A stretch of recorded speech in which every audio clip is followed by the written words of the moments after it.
Good morning, I'm Dave Christie with your LaRouche Organization Daily Update for Monday, September 1st. Today we'll conclude the Shanghai Cooperation Organization meeting. There will be a series of meetings today highlighting the significance of that event. And then, of course, from there, moving on to the commemorative ceremony in Beijing on Wednesday, celebrating the end of World War II, which Wednesday also initiates the beginning of the Eastern Economic Forum in Vladivostok. So there are a number of important meetings between world leaders. Vladimir Putin had the red carpet rolled out for him yesterday for his arrival for the Shanghai Cooperation Organization meeting. And he, of course, will be the guest of honor at the ceremonies in Beijing on Wednesday. Now, since some of this is ongoing, it's difficult to give a full evaluation. Harley Schlanger, who will be with you again tomorrow, will undoubtedly be giving his views and our analysis of some of those events as they are ongoing, or as they continue. Now, at the conclusion of the Eastern Economic Forum in Vladivostok, within days, you will have the convening of the UN General Assembly. That's next week. I believe it's Tuesday. And we have called, Helga Tsepp-LaRouche is among the voices that are calling for dealing with the ongoing genocide in Gaza, the expansion of the operations by nominally the Israelis into the West Bank, to deal with this through the so-called Uniting for Peace formula. That is the UN General Assembly Resolution 377, which can be used to override the veto powers of the Security Council members, which of course the United States has taken the lead on behalf of its proxy in Israel. But Helga has made the issue of genocide as really the genocide that's going on in Gaza as a question of the moral fitness to survive, of whether humanity can stop this, as a kind of litmus test for whether we have the capabilities to survive as human civilization. Now, I think as a part of this, it should just be noted that we've never seen before the kind of broadcasting of a genocide in this fashion through both media, social media channels. There's a certain, I think, desensitization that is occurring as people watch this and either don't act or feel that they can't act. And I think that this is important that we fight this, given that the normalization of a genocide process is part of a conditioning that is going on, and for people to not only accept this genocide, but potentially accepting future genocides, or at least the ongoing conflicts, and just assume that this is just the natural state of humanity. We certainly know there are those within the Anglo-American side who would love to use this normalization of genocide as the means for further such activities. And I think that it's important to state that this is not the natural condition of humanity, as some may be conditioned to think, given what they're seeing on the media channels and so forth. I think just to reflect on that, this is why Helga Tsepp-LaRouche, in her 10 principles of a new international security and development architecture, in the concluding principle, number 10 of that document, she states that the basic assumption for the new paradigm is that man is fundamentally good and capable to infinitely perfect the creativity of his mind and the beauty of his soul, and being the most advanced geological force in the universe, which proves that the lawfulness of the mind and that of the physical universe are in correspondence and cohesion, and that all evil is the result of a lack of development and therefore can be overcome. Now, that Helga's assertion that portion of the 10 principles that I just read has been one of the leading points of opposition amongst those who she's challenged to both circulate and sign on. Many of whom, of course, are leading people within the peace movement internationally, others who are involved in policy-making decisions and so on. These are good people, but because of the kind of conditioning that we're seeing, where the genocide and other crimes we see internationally are kind of normalized, it leads people to say, well, but look at the evil in the world. How could you say that humanity is inherently good? So I think that's just an important point to make. Now, as she concludes that 10th point, in terms of the challenge of the true nature of the human condition and the human soul, she concludes the document by saying, a new world economic order is emerging, involving the vast majority of the countries of the global south.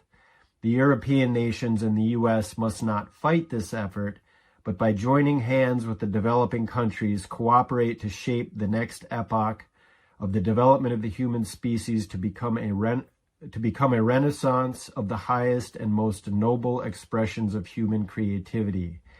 Let us therefore create an international movement of world citizens who work together to shape the next phase in the evolution of mankind, the new epoch.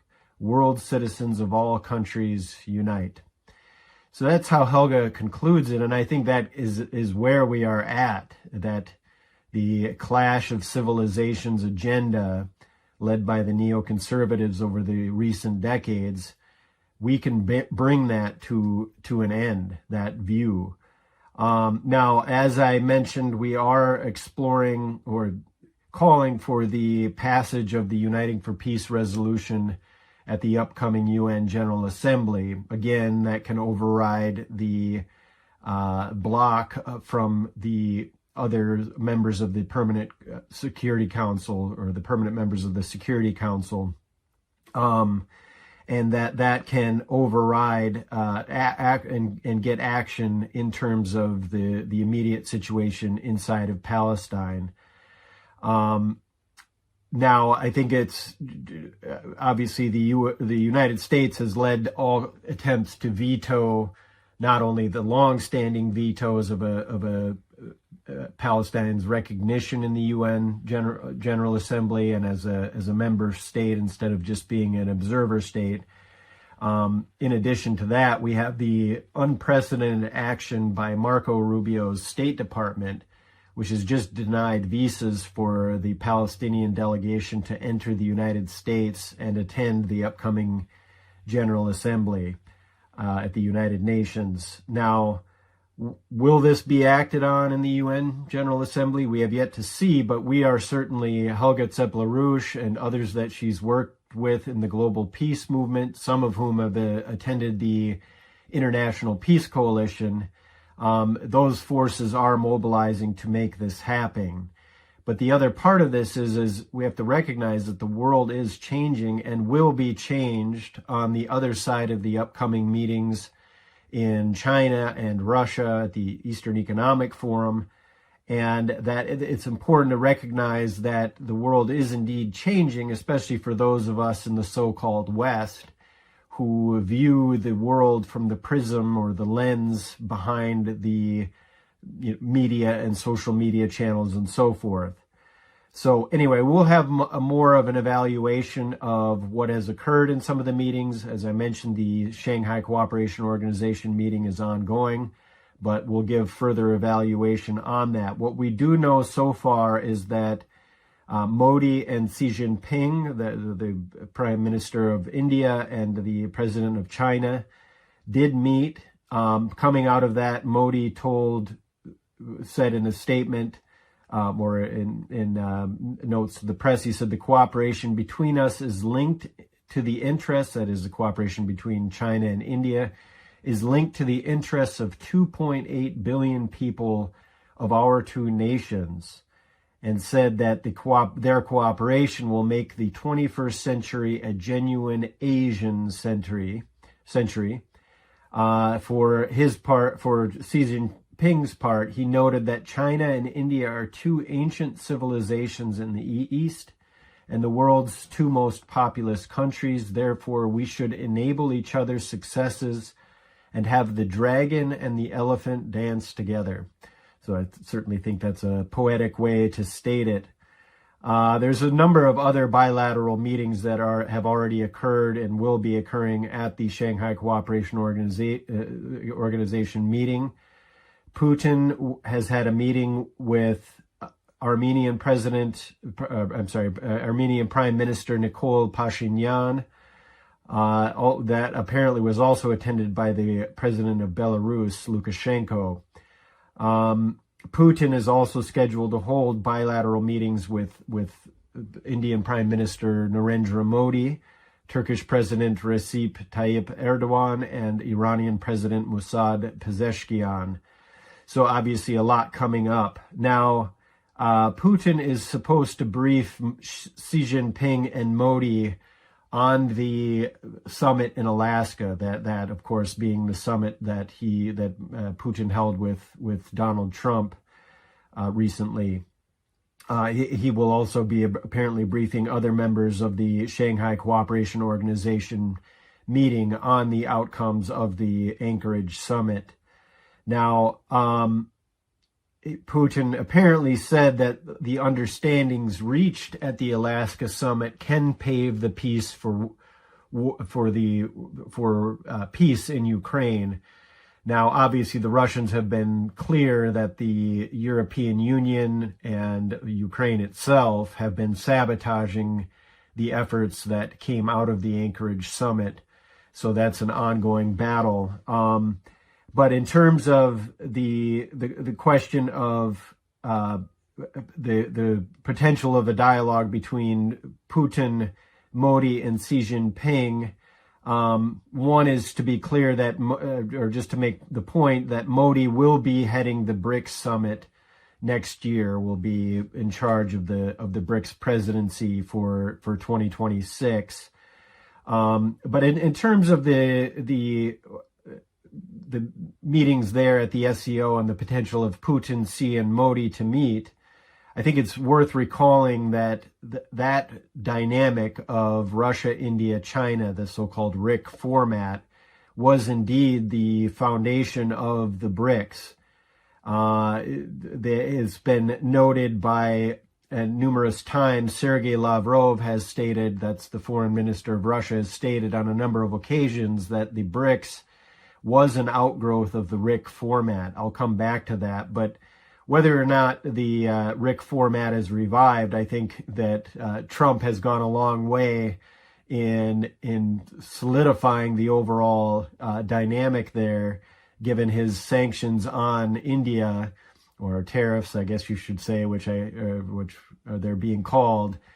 Should be noted that those tariffs are actually being challenged in the legal system right now, with a recent ruling that has yet to be kind of evaluated. But what Trump has done through this process is move India towards the collaboration with Russia and China. In fact, that's led Jim O'Neill, who was at Goldman Sachs and is sort of credited with coining the term BRIC, Brazil, Russia, India, China, before South Africa had joined. But long ago, Jim O'Neill had coined the term BRIC and just wrote an article entitled, "Is Trump a BRICS Secret Agent?" which is a funny way to pose it, but he's getting at the point that a lot of what the Trump administration's actions have done is drive the further consolidation of the BRICS dynamic. Now, as I mentioned, the BRICS as being an outgrowth of the RIC format, the Russia, India, China format, as Lavrov has stated, that was largely driven from Russia by Yevgeny Primakov. He was the former foreign minister as well as the prime minister of India during the late 90s, of Russia during the late 90s. He was also the former speaker of the Soviet version of the parliament, and also headed the SVR, the Foreign Intelligence Service of Russia. So he was certainly a powerhouse of Russian politics, but he was also a leader of the networks that came into power after Yeltsin, and out of which came the presidency of Vladimir Putin. Now, what Primakov and others that worked with him, including, Lyndon LaRouche, was promoting these same ideas. A lot of this, in terms of the Russia, India, China format in the late 90s, was in response to the whole clash of civilizations dynamic that was developed. This was, of course, elaborated by the so-called Wolfowitz doctrine. That's, of course, Paul Wolfowitz, one of the leading neoconservatives, and which also it was effectively the same policy outlined by the Project for a New American Century, which included all the top neocons, Cheney et al. It just be, to be clear on this, a lot of this is the outgrowth of the ideas of Bernard Lewis. He was the British professor at Princeton, and who was the architect of his own, what's called the Bernard Lewis Plan. But, in fact, one of his essays is credited to leading to Samuel Huntington's thesis called The Clash of Civilizations. So, but, Lewis was definitely one of the British agents involved in organizing the neoconservative networks. Likely his son, Michael Lewis, who happened to be the head of opposition research at AIPAC, played his part in all of that, in terms of getting AIPAC's leading role in organizing Congress to go along with the endless war policy of what became known as the Clash of Civilizations idea.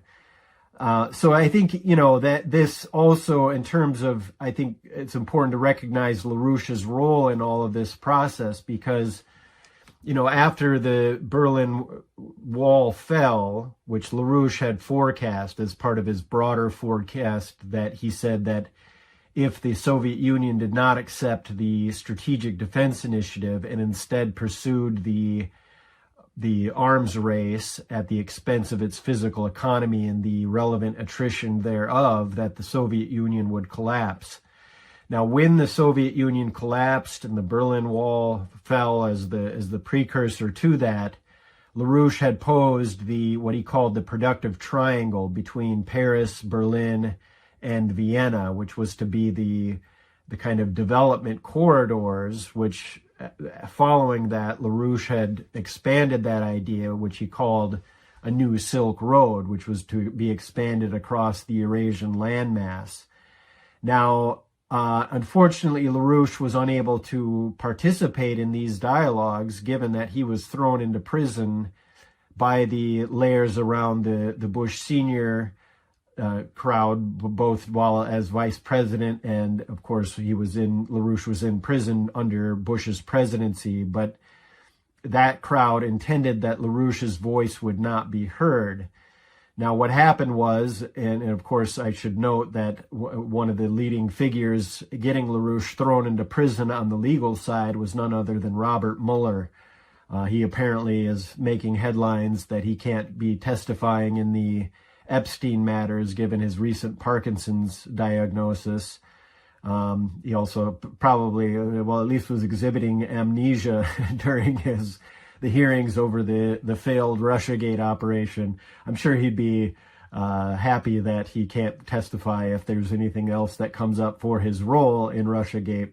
But anyway, LaRouche was in prison, but while in prison, his wife, Helga Tsepp-LaRouche, took the mantle of leadership and organized around this concept of the New Silk Road. In fact, garnered the nickname of the New Silk Road Lady for the series of conferences that she organized internationally, including a major conference in Beijing in 1996.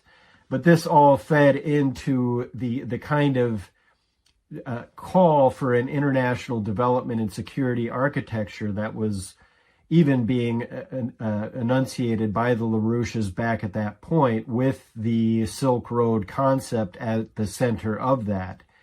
And I think that's important to just recognize that this is what is at the center of the changing world, both the expansion of the Silk Road concept, as in the form of the Belt and Road Initiative today, and that this dynamic is ending the clash of civilization agenda, and that this is what we could move forward on for humanity as a whole, including the United States joining this process through the Bering Strait connection.